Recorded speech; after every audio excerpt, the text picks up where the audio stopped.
Lors de la dernière vidéo, nous exposions les différentes méthodes de valorisation d'entreprise. Nous allons nous intéresser maintenant aux avantages et aux inconvénients de ces différentes méthodes.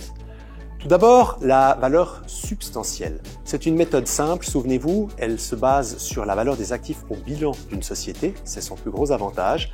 En revanche, elle a un inconvénient, c'est que vous faites une photo de la situation actuelle d'une entreprise et donc vous avez une vue axée sur le passé et non pas sur le futur.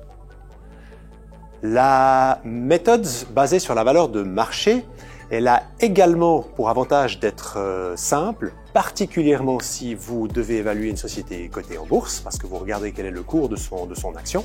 En revanche, vous aurez une difficulté à aller chercher quel est le bon multiple si vous avez affaire à une société qui n'est pas cotée en bourse.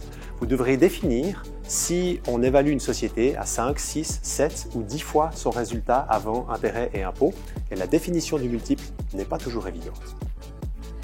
En ce qui concerne les méthodes basées sur la valeur des fondamentaux, elles ont pour avantage d'être axées sur le futur. Elles vont regarder quels sont les rendements, les bénéfices et le cash que peut générer une société dans les 3 à 5 prochaines années. C'est un immense avantage parce que vous êtes vraiment orienté sur une vision d'avenir. En revanche, et vous l'aurez compris, toute la difficulté est de pouvoir établir des plans précis. Un business plan précis sur les 3 à 5 prochaines années, ça n'est pas une chose facile à établir, particulièrement dans une période de crise économique que nous vivons actuellement.